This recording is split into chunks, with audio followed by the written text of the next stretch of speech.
नमस्कार दोस्तों, YouTube channel Uttarakhand संसार में एक बार फिर आपका स्वागत है। मेरा जो दैनिक प्रोग्राम है विश्लेषण खबरों की खबर, आज 28 दिसंबर 2021 मॉर्निंग। पहली खबर है, धनोल्टी विधानसभा से यूकेडी प्रत्याशी उषा पंवार का भाषण है। एक जोरदार स्वागत हुआ, उनका कल एक प्रोग्राम था तो उसको आपको सुनाता हूँ। आमंत्रित किया। सोच रही हूँ कि बड़े बड़े राष्ट्रीय पार्टियों के नशे में इतने चूर हो गए, हमारे समाज के लोग उत्तराखंड क्रांति दल से हूँ मैं डरती नहीं हूँ। डरना क्यों है? मैं तो आप लोगों का अस्तित्व हूँ। देर आए दुरुस्त आए, कम से कम आपको ये याद तो रहा कि अपने अस्तित्व को याद किया आप लोगों ने, वरना इस नशे में इतने चूर हो गए कि शायद ड्रग्स का हो या दारू का हो या किसी भी प्रकार का नशा हो, उस नशे से खतरनाक है ये राष्ट्रीय पार्टियों का नशा।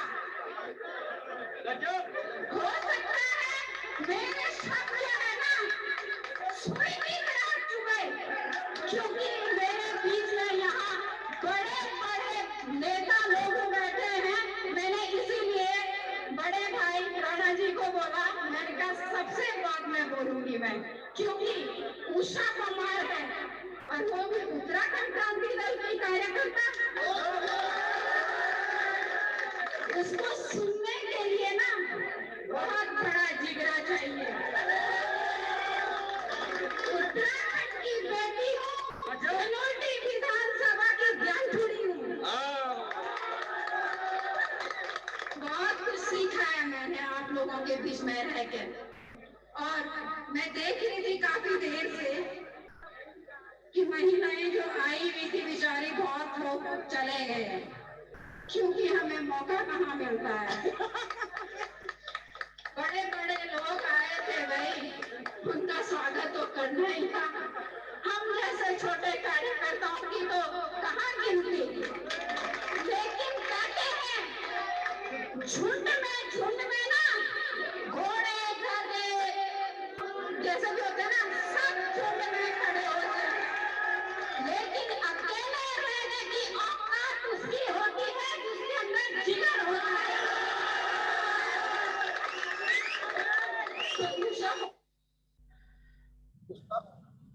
उत्तराखंड क्रांति दल के धनोल्टी से प्रत्याशी उषा पंवार को आपने सुना, और एक प्रोग्राम था वहाँ पे, पब्लिक प्रोग्राम है, उस कोई महोत्सव है 2000 उसका 21-22 का।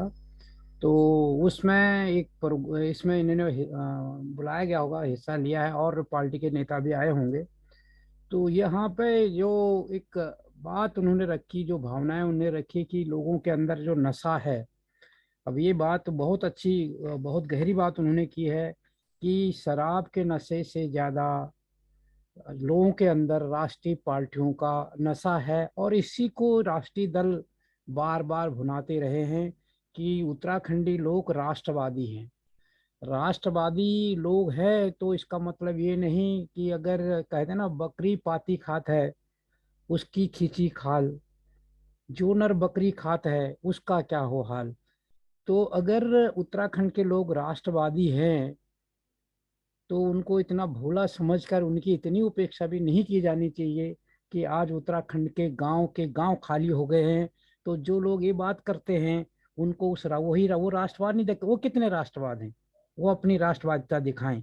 हमारा आज चाइना और नेपाल की सीमा पर उत्तराखंड लगा हुआ है, और वो सीमाएं हमारी खाली हो गई हैं। तो कितने हम वो इस राष्ट्र के प्रति ईमानदार हैं, ये भी सोचना होगा। जो उत्तर बार बार ये कहते हैं वो अपने राष्ट्र के प्रति ईमानदारी दिखाएं। अगर उनमें वो ईमानदारी है तो वो उस राज्य का विकास करें। अब वहाँ के लोग उस राष्ट्र की रक्षा के लिए, राष्ट्रवादी लोग हैं, उस राष्ट्र की सीमाओं की रक्षा के लिए सशक्त भू कानून चाहते हैं। और अनुच्छेद 371 के अंदर सशक्त भू कानून की मांग राज्य की मांग के साथ साथ की गई थी, परंतु सत्ता में बैठे लोग इतने ज्यादा राष्ट्रवादी हैं, उन्हें उसकी चिंता नहीं। वहां की जमीन किसी को बेच दो, वहां कोई आए कोई जाए, अपनी जो सीमाएं हैं उनकी सुरक्षा के लिए भी ये लोग ईमानदार नहीं है। इस बात को भी समझना पड़ेगा। जो उत्तराखंड के लोग राष्ट्रवादी लोग हैं, हम उत्तराखंड के लोगों की जो राष्ट्रवादिता उसका आदर करते हैं, सम्मान करते हैं, राष्ट्रवाद होना चाहिए। फिर राष्ट्रवाद का आधार हमारा जो हर राष्ट्र के हर एक ईंट मजबूत होनी चाहिए, राष्ट्र की हर दीवार मजबूत होनी चाहिए, हर सीमा मजबूत होनी चाहिए। उसके लिए उस राज्य के लिए वहाँ के लोगों ने एक दूरदृष्टता दिखाई, एक अच्छा विजन दिखाया कि वहाँ पर सशक्त भू कानून होना चाहिए। परंतु जो सत्ता के नशे में चूर हैं, उन्हें वहां पर राष्ट्रवाद दिखाई नहीं देता। वहां पर उनको अपना व्यवसाय दिखाई देता। अगर उनको व्यवसाय अगर चाइना से हो जाए, अगर चाइना देश विरोधी गतिविधियां भी करे, उन्हें कोई मतलब नहीं, उस सीमा को खोल देंगे। नेपाल अगर हमारे राष्ट्र विरोधी गतिविधियां करे, उन्हें उसकी कोई चिंता नहीं, अगर उनका व्यवसाय नेपाल से चलता है। तो इनको अपने व्यापार से मतलब है। इस चीज को भी उनको समझना पड़ेगा। जो ये बात की लोगों को, मतदाताओं को ये समझना पड़ेगा कि हम राष्ट्रवाद के नशे में कहीं ऐसा इतने ज्यादा तो नहीं घुल गए हैं कि हम ऐसे लोगों को सपोर्ट कर रहे हैं जो छदम राष्ट्रवाद कर रहे हैं, जो राष्ट्रवाद के साथ धोखा कर रहे हैं। तो ये भी समझना पड़ेगा। खासकर मैं उन लोगों से कह रहा हूँ जिन लोग, अच्छा है राष्ट्रवाद होना चाहिए, देश प्रेम होना चाहिए, क्योंकि देश के अंदर हमारा, मेरा अपना घर है वैसे मेरा देश है। मैं अपने घर के अंदर जैसे अपने को सुरक्षित समझता हूँ, वैसे मैं अपने देश के अंदर सुरक्षा समझता हूँ। तो एक मेरी मल्टीपल जो सेफ्टी है उस राष्ट्रवाद के अंदर है। परंतु उस दीवार को, उस घर की दीवार को छेद करने, मजबूत करने की बजाय अपने भले के लिए कमजोर करने वालों को तो सपोर्ट मत करो। ये मेरा हमारा इस मैं कहूँगा कि ये बात ये उषा पंवार जी की भावनाओं से भी हो रहा है। इस तरह का नशा नहीं होना चाहिए। जो उन्होंने नशे वाला शब्द यूज किया है, उसमें ये बात स्पष्ट है कि हम ये देखें कि वाकई में रियल राष्ट्रवाद है या फिर राष्ट्रवाद का एक जहर खोला जा रहा है। मतलब हमको तो राष्ट्रवाद के नाम पर छला जा रहा है, कहीं छला तो नहीं जा रहा है। वाकई अगर राष्ट्रवादी है तो फिर अनुच्छेद 371 के अंदर वहां पर सशक्त भू कानून लगाने में इनको क्या दिक्कत है? क्योंकि राष्ट्रवादी है, राष्ट्र की सुरक्षा उसमें ज्यादा वो है, मतलब ज्यादा सुरक्षित है राष्ट्र में। उसमें बाहर की लोगों का आना, बाहरी लोग जो वहाँ के लोग हैं वो तो हमेशा राष्ट्रवादी है ही है, परंतु गैर राष्ट्रवादी ना घुसे उसको रोकने के लिए तो हम अनुच्छेद 371 की बात करें, सशक्त भू कानून की बात कर रहे हैं। तो ये बातों को सरकारों को, चाहे वो केंद्र सरकार हो चाहे राज्य सरकार हो, अगर राष्ट्रवादी हैं तो उस पर काम करें। ये समाजवादी पार्टी के कार्यकर्ता मोदी और योगी पर भड़क गए और चुनाव को लेकर उनका बड़ा ऐलान है। उसका वीडियो है, देखते हैं क्या है। बैठा हुआ है वो हमारे देश के अंदर मीडिया को भी भ्रमित कर रहा है। तो कहीं ना कहीं आज नौजवान और भारत का नौजवान जान चुका है, और जो लोग भी इस देश की संपत्ति खरीद रहे हैं वो जान ले कि देश के अंदर बहुत नौजवान है, उनको उन नौजवानों की नजर उन पे है। तो कहीं ना कहीं भारत की मिट्टी में आ जाए लौट कर, मैं मिट्टी में मिलाना हम लोग जानते हैं। 22 में ऐसा क्यों, क्या संभावना देख रहे हैं? अखिलेश ही क्यों, अखिलेश ही क्यों? अच्छा, उम्मीद अपने बच्चों से की जाती है कि किसी और से की जाती है, ये आप बता सकते हैं सबसे बेहतर। तो जो नौजवान है जिसने कुछ करके दिखाया, आप एक जान सकते हैं 10 नंबर किसने दिए? महिलाओं की सुविधा हो या नौजवानों की सुविधा हो, जो कार्य करते हैं उन्हीं पे छीटा कसी होती है। इन्होंने तो सिर्फ झूठ बोला है। अरे इतना बोला है जिसमें आप लोगों ने भी सहयोग कर दिया, इतना सहयोग कर दिया कि आज हमारी जनता भ्रमित है। लेकिन कहीं ना कहीं अब नौजवान बैठकर ये सोचता है कि भैया मोबाइल का आदत तो गला दिया, साला अचानक 20% बढ़ा दिया और 10% भी बढ़ाने वाला है। तो हम सब लोग समझ चुके हैं अडानी और अंबानी से। दुनिया जब कोरोना में भिखारी हो रही थी, अडानी अंबानी अरबपति हो रहे थे, तो अब सबको समझ में आ रहा है कि हिंदू मुसलमान के चक्कर में भैया कुछ मिलने वाला नहीं है। हम मानव जात के लोग जब जिंदा रहेंगे तभी कुछ कर सकते हैं, और ये उम्मीद सिर्फ अखिलेश यादव से कर सकते हैं और किसी से नहीं कर सकते। अब तो कृष्ण जी की भी बातें होने लगी है। हम धर्म पे इसलिए बात नहीं करते कि आस्था और धर्म को हम अपने दिलों में मानते हैं। हम अपनी माँ से प्यार करते हैं, हम रोडों पे बताया नहीं करते। जो अपनी माँ से रोडों पे बताया करते हैं मक्कार हुआ करते हैं, ये मक्कार है। हम अपनी माँ से प्यार करते हैं तो बताया नहीं करते हैं, जो बताया करते हैं वास्तव में मक्कार हुआ करते हैं। मैंने एक लाइन में कह दी, मैंने एक लाइन में आपसे कह दी, जो आस्था और धर्म के नाम पर कोई भी व्यक्ति सत्य हथियाता है वो पाखंडी और मक्कार होता है। हजारों साल पहले हमारे पुरखे कहा गया था, हम समझ नहीं पाया। आपने देखा नौजवानों में कैसा जुनून है, किस तरह की बातें नौजवान कह रहे हैं। अब किस पार्टी से बिलोंग करते हैं इससे ज़्यादा इम्पोर्टेंट है ये है कि उनका विजन क्या है, उनके अंदर वो बातें क्या कहते हैं। क्योंकि मतदाता जो उत्तराखंड का मतदाता है खासकर, वो जागरूक है, बहुत ज़्यादा जागरूक है और परिवर्तन करता है। और उत्तराखंड की राजनीति में हमेशा रहा है कि एक बार बीजेपी आ रही है, एक बार कांग्रेस आ रही है, और वो आजमाने की कोशिश कर रहा है, अध्ययन कर रहा है। परंतु उससे चूक कहाँ हो रही है कि वो ये अध्ययन नहीं कर पा रहा है। क्योंकि अब जब चुनाव लड़ते हैं तो उस समय होता क्या है कि जितने भी कैंडिडेट होते हैं, चाहे वो किसी भी पार्टी से हों, वो सब अपने उधर के होते हैं, अड़ोसी पड़ोसी होते हैं। वो सब एक दूसरे को अच्छी तरह जानते हैं। और फिर अब कंपेरिजन कहाँ हो जाता है, वो भी रिश्तेदार, दूसरा भी रिश्तेदार, क्षेत्रीय पार्टी वाले भी रिश्तेदार, वो भी जान पहचान वाला, वो भी जान पहचान वाला, बीजेपी वाला भी जान पहचान वाला, कांग्रेस भी जान पहचान वाला, क्षेत्रीय पार्टी वही जान पहचान वाला।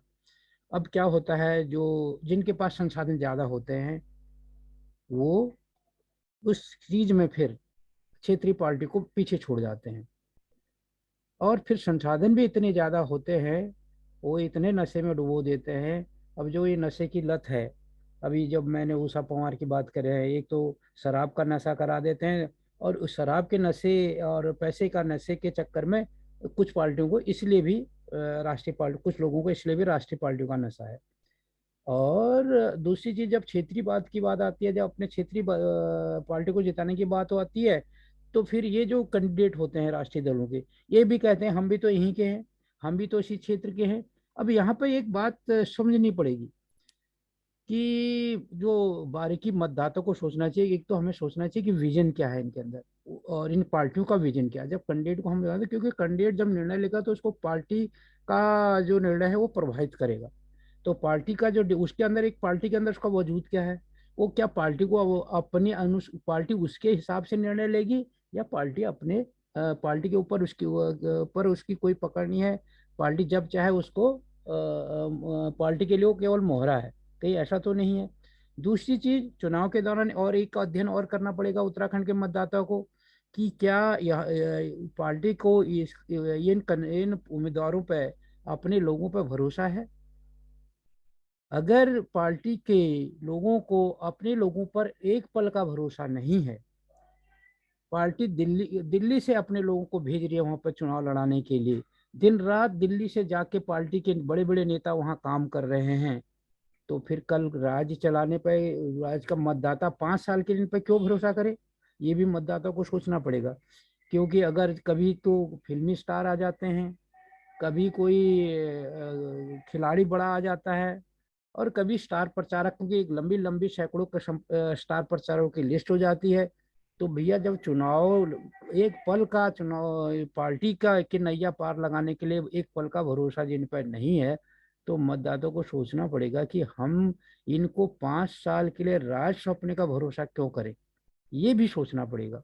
और दूसरी चीज, अभी जो बात एक यहाँ पर कही, जो एक खबर में था कि नौजवान कह रहा था कि मोबाइल की फ्री की आदत डलवाई, और फिर चुपचाप 20% बढ़ा दिया, 30% बढ़ा दिया, और लगातार बढ़ रही हैं, या फिर देश की संपत्तियां बिक रही हैं। तो इन सारी चीज़ों पर चर्चा होनी चाहिए, अच्छी बात है कि चर्चा हो रही है। अगर हमारे को आज कोई कह रहा है फ्री प्रोमो दे रहा है, मैं ये दूंगा मैं वो दूंगा, वो देगा कहाँ से भाई। जब एक बिजनेसमैन, उसने अपने पॉकेट से एक समय पर, जियो वाले का अगर हम वो ले उदाहरण है, तो जियो वाले ने हमको डाटा फ्री दिया, फोन फ्री दिया, हैंडसेट फ्री दिया, एसएमएस फ्री किया, सब कुछ फ्री दिए। और पहले 6 महीने के लिए थे, फिर और 6 महीना बढ़ा दिया। अब ये चीज लोगों के समझ में आना चाहिए था कि आखिर ये निकलेगा पैसा कहाँ से। कंपनी फिर भी घाटे में नहीं गई, एमटीएनएल और बीएसएनएल बंद हो गए। मतलब जो फ्री में दे रहा था उसका तो बेस बढ़ा, वो तो प्रॉफिट में ही रहा। और जो लोग अच्छे थे, एक वो थे, मतलब वो थी, सरकार की मानी बड़ी कंपनियां थी, वो बंद हो गई।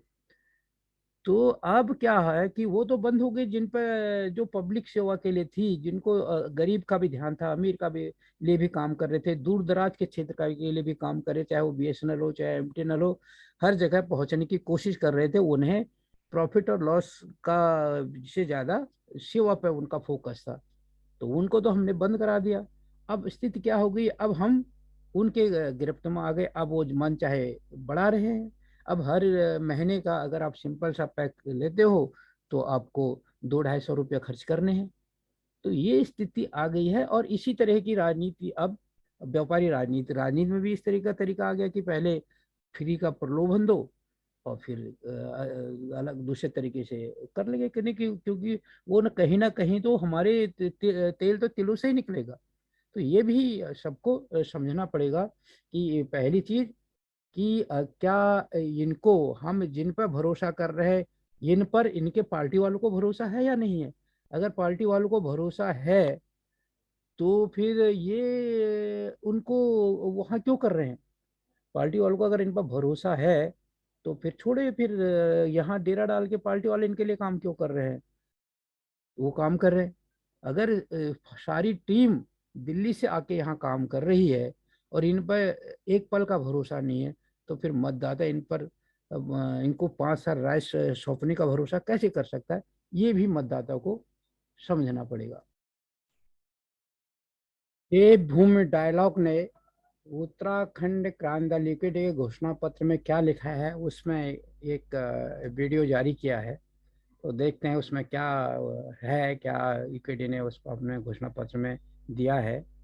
कि गैरसैंण जिसे वो चंद्र नगर कहते हैं, उसको स्थायी राजधानी बनाए बिना पहाड़ का विकास नहीं हो सकता। इसलिए उन्होंने इसको सबसे ज्यादा तवज्जो दी है। दूसरे अगर मुद्दे की हम बात करें, सख्त भू कानून लेकर आएंगे। उत्तराखंड क्रांति दल ने, जो उत्तराखंड के युवाओं की मांग है कि हिमाचल की तर्ज पे उत्तराखंड में भी एक सख्त भू कानून होना चाहिए, उसकी बात भी अपने घोषणा पत्र में कही है। अगर आगे हम आप देखें तो उन्होंने 23 जिले बनाने की बात की। वर्तमान में 13 जिले हैं, लेकिन उत्तराखंड ये मानता है कि अगर विकास गांव गांव तक पहुंचाना है तो हमें 23 जिलों की आवश्यकता है। यही नहीं, उन्होंने कहा कि जो आज हमारे पास 95 ब्लॉक है, उनकी संख्या भी बढ़ानी पड़ेगी, क्योंकि अगर विकास का विकेंद्रीकरण करना है तो 30,000 से 50,000 की आबादी में कम से कम एक ब्लॉक होना चाहिए, और इस लिहाज से ब्लॉकों की संख्या 150 से 180 तक पहुंचाई जाएगी। अगर इसके आगे अगर हम बात देखें तो उन्होंने 30%, जब एजुकेशन की बात आती है, 30% स्कूलों में, उन्होंने कहा हम स्कूलों में निजीकरण को कम करेंगे, प्राइवेटाइजेशन ऑफ स्कूल को कम करेंगे, और जो प्राइवेट स्कूल है उसमें 30% स्थानीय बच्चों के लिए आरक्षित रखेंगे, उनको निःशुल्क शिक्षा देंगे। एक जो सबसे बड़ा मुद्दा है पहाड़ पर पलायन के लिए जो बहुत हद तक जिम्मेदार है, वो है हमारे यहाँ स्वास्थ्य सेवाओं की कमी।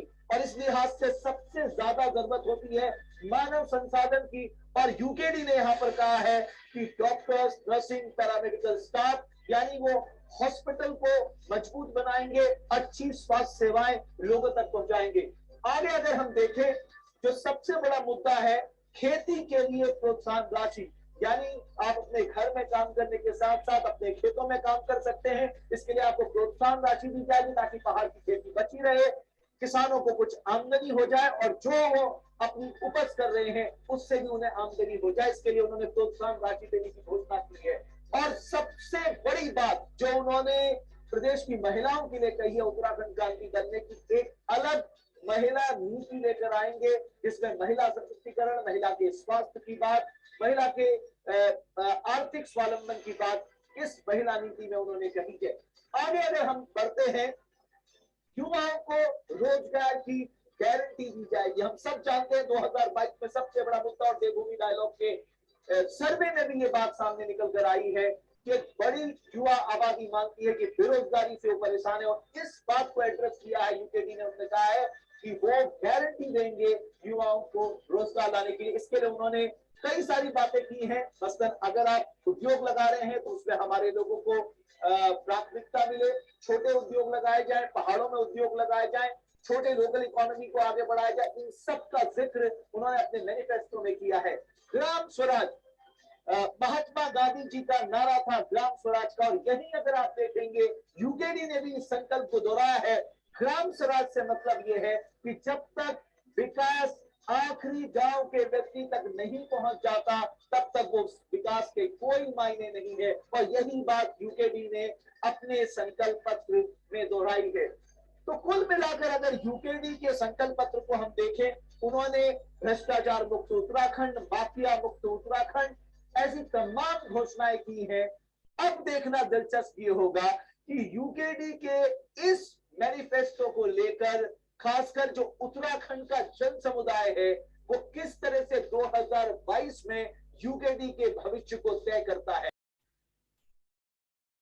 भाजपा की पोस्ट है सोशल मीडिया पे, जिसमें माजरी ग्रांड मंडल के सम्मानित देवतुल्य कार्यकर्ताओं पदाधिकारियों से निवेदन है कि दिनांक 28 दिसंबर 2021 को दोपहर 2 बजे विजय संकल्प यात्रा के डोईवाला आगमन पर रेलवे रोड डोईवाला में एक भव्य जनसभा का आयोजन किया जा रहा है, जिसमें मुख्य अतिथि पूर्व सेनाध्यक्ष और केंद्रीय मंत्री जनरल BK सिंह जी होंगे, और पूर्व केंद्रीय मंत्री हरिद्वार सांसद डॉक्टर रमेश पोखरियाल निशंक जी और उत्तराखंड सरकार के कैबिनेट मंत्री सुबोध उनियाल जी विशेष तौर पर उपस्थित रहेंगे। इस कार्यक्रम की अध्यक्षता क्षेत्रीय विधायक और उत्तराखंड के पूर्व यशस्वी मुख्यमंत्री श्री त्रिवेंद्र सिंह रावत जी करेंगे। अतः सभी क्षेत्र जनता और देवतुल्य कार्यकर्ताओं से अनुरोध है कि समय पर उक्त जनसभा स्थल पर पहुंचने की कृपा करेंगे। और इसके ये पोस्टर भी बना रखा है ये, और निवेदक समस्त कार्यकर्ता माजरी ग्रांट मंडल विधानसभा डोईवाला। तो ठीक है, उनकी आज विजय संकल्प रैली है तो ये तो देना है। तो इसमें जो सबसे बड़ी बात है, जो मैंने पहले भी कहा था कि अब पूरा का पूरा, अब यहाँ पर आप देखोगे कि इसका जो कर रहे पूर्व सेना अध्यक्ष केंद्रीय मंत्री जनरल BK सिंह, ये यहाँ से गए हैं, दिल्ली से गए हैं, केंद्र से गए हैं। अब वहाँ पर यशस्वी भी लोग हैं, वहाँ पे वहाँ के कैबिनेट मंत्री भी हैं, वहाँ से जो उत्तराखंड के जो केंद्रीय मंत्री रहे पोखरियाल जी भी हैं, और जो पूर्व मुख्यमंत्री हैं वो भी हैं। परंतु उन सब के बावजूद अगर केंद्र से ही एक आदमी भेजने की जरूरत है, यहाँ के केंद्रीय मंत्री वहाँ पहुंचे रहे हैं, तो ये इससे ये लगता है कहीं ना कहीं वहाँ के लोगों पर, इनके जो दिल्ली के आका हैं, दिल्ली के जो नीति निर्धारक हैं, उनको भरोसा नहीं रहा है। और तो इस तरीके से जब हर काम तुम्हारी हर एक्टिविटीज दिल्ली से ही अभी से चल रही है, तो फिर उत्तराखंड का तो विकास की नैया कैसे आगे बढ़ेगी? ये तो जो 21 सालों में हुआ उसका ही एक ये वो ही हो रहा है, उसी दिशा में हम बढ़ रहे हैं। क्योंकि मैं अगर जब अपना चुनाव लड़ना है और इस चुनाव का अभी घोषणा नहीं हुई, डेट डिसाइड नहीं हुई, अभी से तुम्हारे कई मुख्यमंत्री, मंत्री, केंद्रीय मंत्री, प्रधानमंत्री, राष्ट्रीय अध्यक्ष, सबका एक इतना बड़ा, मतलब हम अपना चुनाव मैनेजमेंट, राज्य का चुनाव मैनेजमेंट भी अगर राज्य के लोग नहीं कर पा रहे हैं, तो फिर वो राज्य को 5 साल कैसे चलाएंगे? ये बहुत बड़ा बात है सोचने की। हर एक पार्टी के हम देख रहे हैं कार्यक्रमों में कि पार्टी के जो राज्य के अंदर के लोग हैं, उनसे ज़्यादा राज्य के बाहर के लोग इसमें ज़्यादा इन्वॉल्व हो रहे हैं।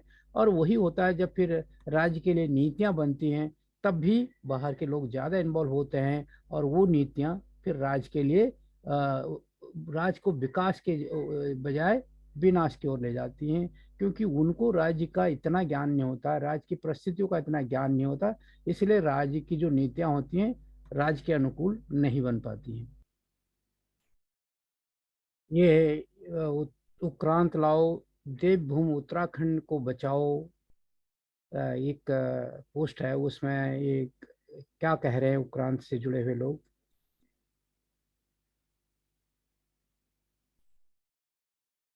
गाँवों को आज भी ये सुविधा मिलेगी, इस सुविधा से सब वंचित है।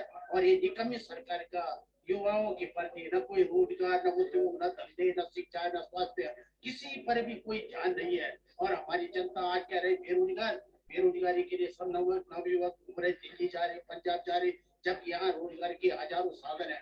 जितने विधायक आते हैं, जितने विधायक खाली घोषणाएं करते करने के बाद फिर दूसरी बात युवाओं को या हम लोगों को अपना चेहरा तक नहीं दिखाई नहीं। हम सरकार से निवेदन कर रहे हैं, यदि आपकी ऐसे हमारी सरकार आई और हमारी सरकार आने से हम युवाओं को अपने साथ जोड़ेंगे, गांव गांव तक युवाओं के साथ पहुंचेंगे और युवा पीढ़ी का विकास करेंगे। और जब युवा हमारे साथ रहेंगे तभी तो हम युवा मुक्तेश्वर जिला नैनीताल उत्तराखंड के एक गांव है सतभुंगा, उसके पास टाइगर अपने बच्चों के साथ देखा गया। बाघ जो है अपने बच्चों के साथ देखा गया, विचरण कर रहा है यहाँ पे।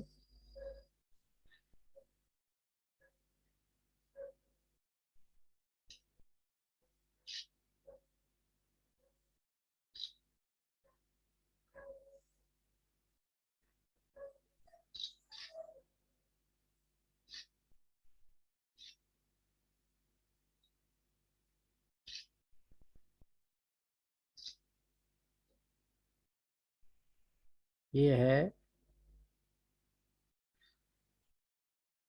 उत्तराखंड कांग्रेस ने अपने ट्विटर हैंडल पर एक पोस्ट डाली है, एक वीडियो भी डाली है। भाजपा सरकार प्रदेश में अवैध खनन को बढ़ावा देकर फिर से प्राकृतिक आपदाओं को न्योता दे रही है। कांग्रेस की नीतियां अवैध खनन पर अंकुश लगाने पर काम करती आई हैं। इससे उत्तराखंड की जनता की जान माल की सुरक्षा भी सुनिश्चित होगी। तो पहली चीज़ तो यह है कि चलो ये तो राजनीति है, एक पार्टी दूसरे पर आरोप लगाती है, परंतु खनन, इस बात को लोगों को समझना होगा, खनन हमारे लिए सही नहीं है। चाहे वो कोई भी पार्टी करा रही है, कोई भी कर रहा है। और खनन जो प्राकृतिक आपदाएं आ रही हैं वो खनन के कारण बढ़ी हैं बहुत ज़्यादा। और जो विशेषकर वहाँ पर निर्माण हो रहा है, चाहे वो रोडों का निर्माण हो, चाहे वो दूसरी तरीके के निर्माण हो रहे हों, उसमें भी इन चीज़ों का ध्यान रखना पड़ेगा कि हम विनाश तो नहीं कर रहे हैं विकास के नाम पर। और बिना विकास करते समय चाहे हम रोडें बना रहे हैं, चाहे दूसरी चीज़ें बना रहे हैं, तो आपदाओं को विशेष ध्यान रखना पड़ेगा। और ये वीडियो क्या है, थोड़ा सा पार्टी से हटकर नुकसान कितना करता है ये देखने की बात इसमें जरूर है। तो इसलिए इस वीडियो को थोड़ा देख लें।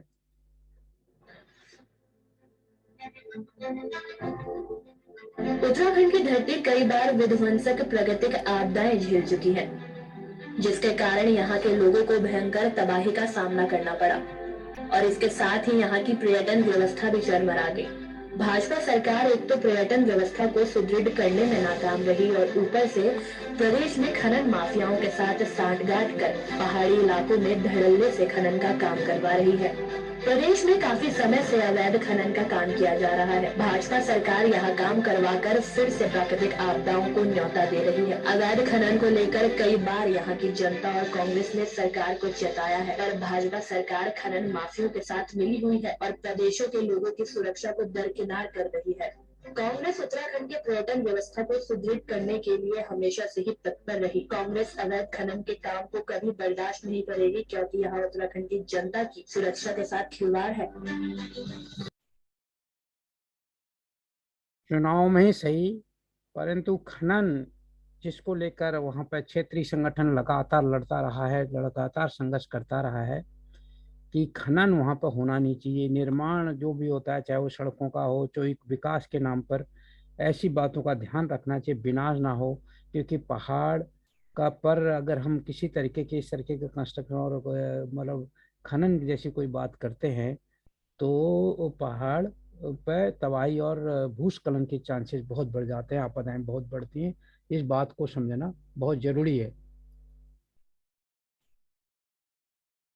आम आदमी पार्टी उत्तराखंड का ट्विटर हैंडल का ट्वीट है कि उत्तराखंड में आतिशी जी के मातृ संवाद में महिलाओं ने बढ़ चढ़ कर हिस्सा लिया और उनका एक वो है वीडियो है, वो आपको सुनाता हूँ।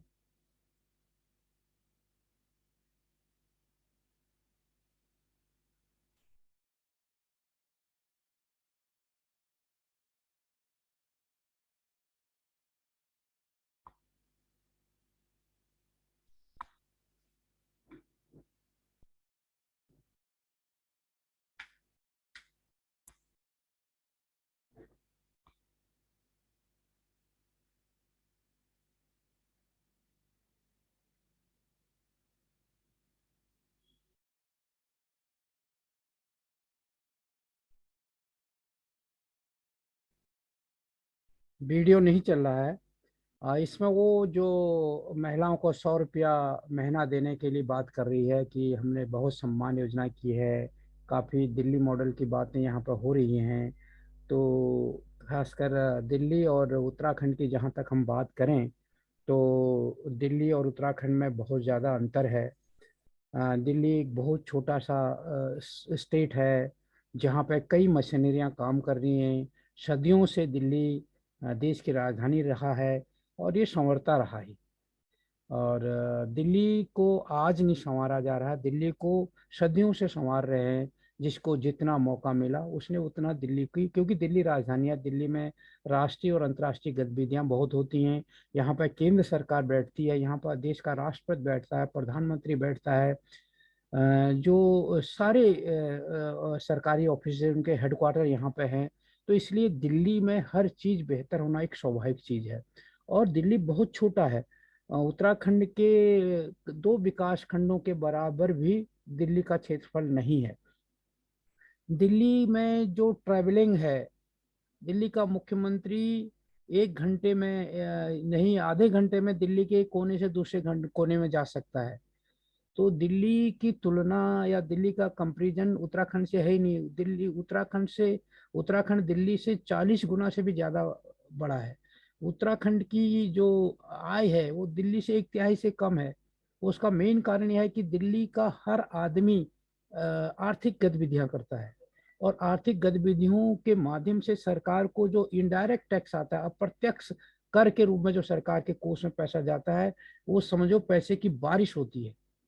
और यही कारण है कि दिल्ली में जो भी सरकार है उसके पास इतना पैसा है कि अभी जो आम आदमी पार्टी की सरकार है, ये कुछ सालों की पार्टी है और दिल्ली में काबिज हो गई। और आज देश के कई जगह पे ये चुनाव लड़ रही है। तो इससे पता चल जाता है कि कितनी मतलब आर्थिक ताकत है दिल्ली के पास।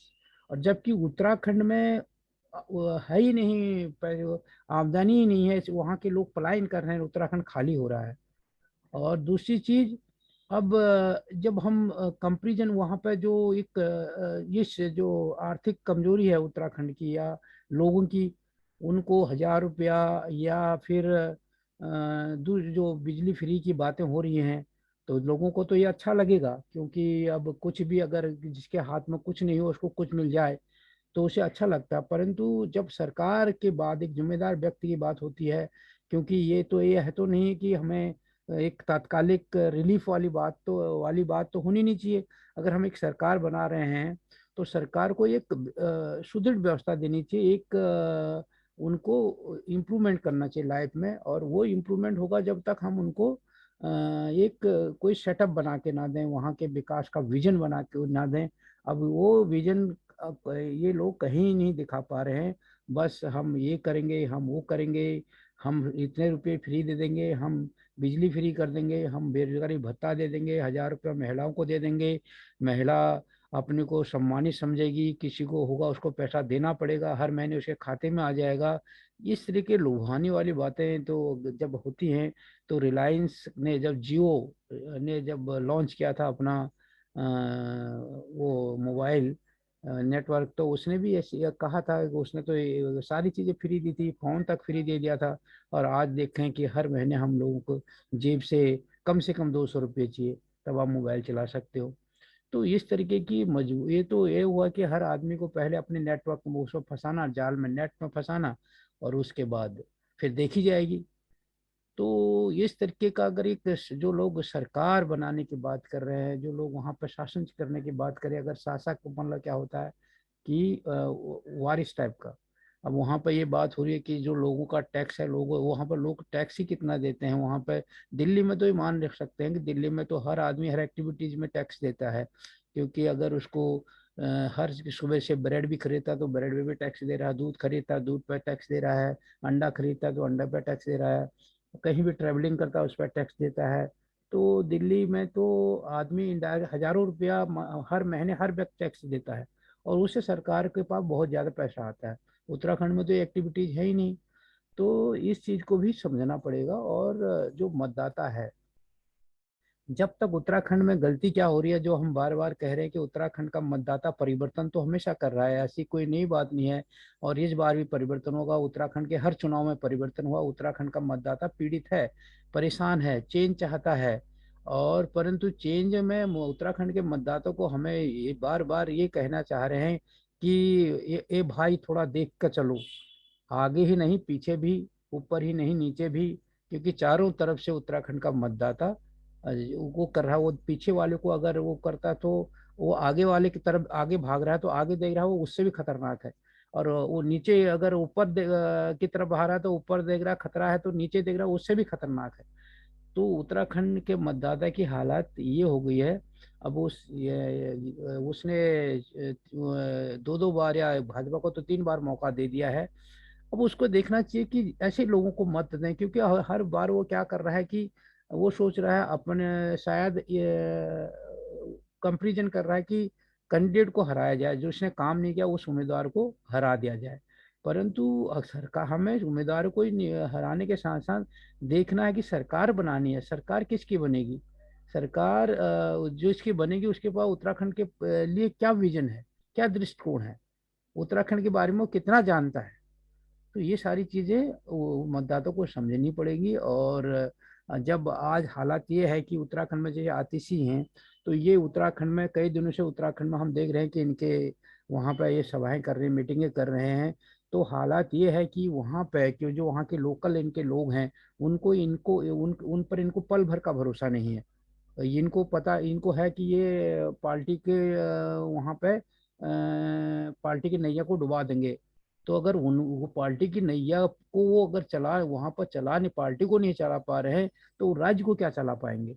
तो ये भी मतदाताओं को समझना पड़ेगा कि जिन जो लोग जो पार्टी के यहाँ पे कार्यकर्ता अपना चुनाव प्रचार नहीं संभाल पा रहे हैं, पार्टी की व्यवस्था नहीं संभाल पा रहे हैं, पार्टी के दिल्ली की जो नीति निर्धारक है उनको इनका पल पर भरोसा नहीं है, एक पल का भरोसा नहीं है, तो मतदाता उन पर राज्य को 5 साल चलाएंगे, करे कैसे भरोसा करे?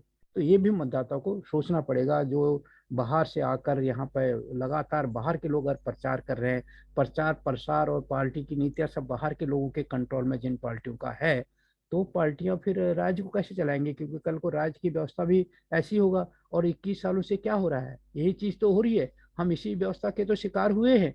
तो इसलिए इन लोगों को ये भी अध्ययन मतदाताओं को करना पड़ेगा वोट डालते समय, कि अगर जो जो लोग यहाँ पे अपनी पार्टी की व्यवस्था नहीं चला पा रहे हैं, व्यवस्था नहीं देख पा रहे हैं, तो बाहर से उस व्यवस्था को संभालने के लोगों को लगातार आना पड़ रहा है।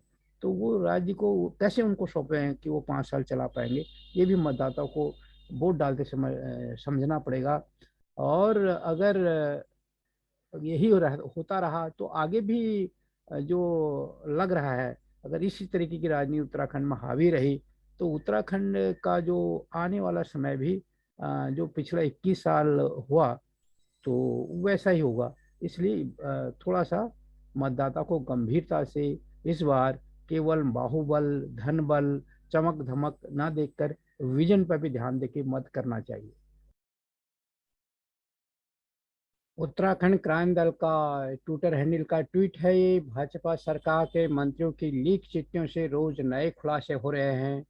भाजपा के मंत्रियों की दिलचस्पी जनता की समस्या सुलझाने से कम, अवैध खनन की गाड़ी छुड़वाने, अपने संबंधियों का ट्रांसफर देहरादून में करवाने और आब आबकारी विभाग से अपने पसंदीदा अफसर नियुक्त करवाने में ज़्यादा है।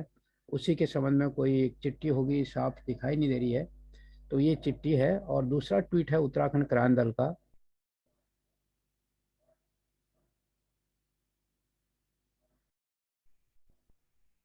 उत्तराखंड मातृशक्ति का उत्तराखंड राज्य आंदोलन में महत्वपूर्ण योगदान रहा है। मातृशक्ति ने बढ़ चढ़कर आंदोलन में हिस्सा लिया था। राज्य में भाजपा कांग्रेस जैसी राष्ट्रीय दलों के कुशासन से बचाने के लिए उत्क्रांत को मातृशक्ति का समर्थन और आशीर्वाद मिल रहा है। ये उत्तराखंड क्रांति दल से लगातार महिलाएं जुड़ रही हैं। स्थान डिफेंस कॉलोनी महानगर देहरादून द्वारा महिला संवाद कार्यक्रम में किया गया ये कार्यक्रम है, जो देहरादून महानगर डिफेंस कॉलोनी का ये वो है, फोटो ली गई हैं, वहाँ के फोटोग्राफ हैं। तो ये था आज का विश्लेषण, खबरों की खबर 28 दिसंबर 2021 मॉर्निंग। अगर आपने ये चैनल सब्सक्राइब नहीं किया है तो इसको सब्सक्राइब कीजिए, बेल का आइकन भी दबाइए, ताकि जैसे ही मैं कोई वीडियो डालूं उसकी खबर सूचना आप तक पहुंचे। और अगर आपको वीडियो ये अच्छी लगी तो आप इसको लाइक करें और अपने दोस्तों के साथ शेयर करें। अगर आप इसमें कुछ चेंज चाहते हैं तो आप कमेंट्स बॉक्स में जाकर अपने कमेंट्स लिख सकते हैं।